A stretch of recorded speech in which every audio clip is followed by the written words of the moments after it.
Goeienaand, goeiemiddag mense, ek groet julle in die naam van Jesus, en as weer my beurt om vanaand met julle te praat, en daar is 'n tyd vir alles, soos wat die woord sê, 'n tyd en 'n plek vir alles, en ek voel in my gees word ek gelei, om vandag met julle baie ernstig te praat oor 'n saak, 'n saak waaroor die Here net so ernstig is.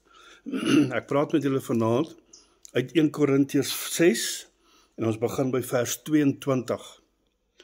Hier staan geskryf, alles is my geoorloof, maar nie alles is nuttig nie.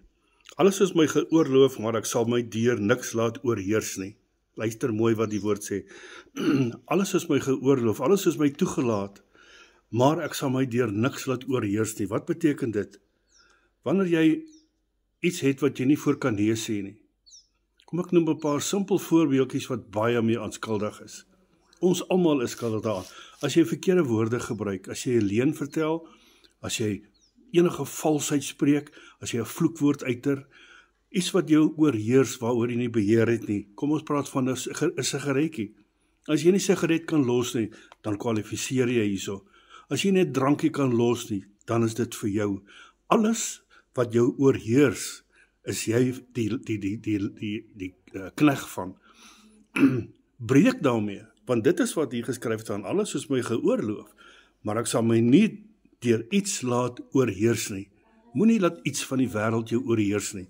Die woord van die Here sê, as jy iets van die wêreld doen, word jy 'n diensknegt daarvan en 'n vyand van God. Mense, God is ernstig oor sy woord. Hy wil nie hê ons moet hierdie goed doen nie. Dit is hoekom hy op verskeie plekke dit vir ons sê. Ek sal my nie deur iets laat oorheers nie. Kyk vanaand, toets jouself vanaand, of daar iets is wat jou oorheers, 'n selfoon, 'n televisie, al hierdie dingetjies wat vir jou eerste kom, voordat jy dalk met die tyd met God spandeer, dit is goed wat jou oorheers. Breek daarmee en draai om. Dit is ernstig, dit is belangrik, want die woord sê, die tyd is min. Kom ons kyk verder. Die voedsel is vir die maag, en die maag is vir die voedsel, maar God sal die een sowel as die ander tot niet maak. En die liggaam is nie vir hoerery nie. Daar is 'n belangrike ideel, want God is baie ernstig oor hoerery. Hy sien dit as 'n ernstige oortreding. Selfs pornografie kan jou oorheers, kan jou 'n slaaf daarvan maak. Breek daarmee, kom weg daarmee. En God het ook die Here opgewek, en sal ons opwek deur sy krag. God het Jesus opgewek uit die dode. En net so sal hy ons opwek uit die dode, want hy het vir ons gered. Ons het die dood oorkom in die naam van Jesus, deur die kruisdood van Jesus. Weet julle nie dat julle liggame lede van Christus is nie? Sal ek dan die lede van Christus neem en dit lede van 'n hoer maak? Nee, stellig nie, want dit is teen God se wil. Dit is absoluut 'n gruwel vir God. Of weet julle nie dat hy wat 'n hoer aanhang met haar een liggaam is nie? Dit is waaruit die huwelik gebaseer word, maar die huwelik is 'n heilige instelling van God. Daarom is dit nie van toepassing hier nie, maar wanneer jy omgang het met 'n hoer, hang jy haar aan en jy word een liggaam met haar. Want die twee, sê hy, sal een vlees wees, maar wie die Here aanhang, is een gees met hom. Luister, gaan doen asseblief navorsing oor dit, gaan bestudeer hierdie woord. Vlug vir die hoerery. Enige sonde wat 'n mens doen, is buite die liggaam, maar wie hoerery bedryf, sondig teen sy eie liggaam. Sondig teen sy eie liggaam, en hoor hier, of weet julle nie dat julle liggaam 'n tempel is van die Heilige Gees, wat in julle is, wat julle van God het, en dat julle nie aan julle self behoort nie. Luister hierso. Dit is wat gebeur hierso wanneer jy jou hart en jou lewe vir Jesus gee, wanneer jy omdraai van die wêreld af en God aanhang, dan word jy een in hom, en jou liggaam behoort nie aan jouself nie, maar dit behoort aan God alleen. En onthou, ons dien 'n jaloerse God, né? Want julle is duur gekoop. Ons almal weet dit. Jesus moes sy lewe gee vir ons. En Verheerlik God dan in julle liggaam en in julle gees wat aan God behoort. Mense maak erns met hierdie ding. Moet nie net sommer net weer daarna luister en sê, o ja, dis wonderlike woorde, o die oud vanaand goed gepraat. Nee, dis nie waaroor dit gaan nie.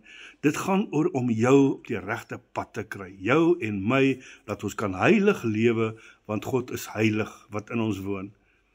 Dis die belangrikste dinge, die draai om. Die lewe gaan nie oor ons nie, dit gaan oor God en oor die verheerliking van sy naam. Asseblief, ek pleit by julle, gaan lees dit weer. Gaan vra die Gees om vir jou te openbaar wat regtig bedoel word, wat jy regtig moet hoor uit hierdie gedeelte vanaand. En maak jou saak reg. Daai klein dingetjies, maar ek sal my nie deur iets laat oorheers nie. Gaan vra vir die Here om jou te toets en om vir jou te wys wat oorheers jou in jou liggaam. Gaan toets dit en kyk wat moet jy regmaak. Ek wil net gou vir julle praat hierso van 1 Korintiërs 5 vers 11. Maar nou skryf ek aan julle om nie om te gaan met iemand wat al staan hy as 'n broeder bekend, 'n oorheerder is, of gierigaard, of afgodedienaar, of 'n kwaadspreker, of 'n dronkaard, of 'n rower is nie. Met so iemand moet julle selfs nie saam eet nie. Kyk hoe ver gaan die woord uit. Kyk wat sê God alles. Wat sluit hy alles in? En dit is alles wat mense kan verslaaf maak. Dit is wat goed wat jou kan laat oorheers word deur die wêreld. Hier staan in 1 Korintiërs 6 vers 10. Dis net die volgende, op dieselfde bladsy net die volgende reël. Moenie dwaal nie. Moenie dwaal nie.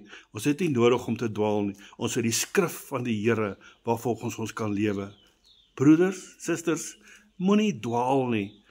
Alles is tot ons beskikking. Hier staan, geen oorheerders, of afgodedienaars, of egbrekers, of wellustige, of sodomiete, of diewe, of gierigaards, of dronkaards, of kwaadsprekers, of rowers, sal die koninkryk van God beerwe nie. Waar het jy dit al gehoor?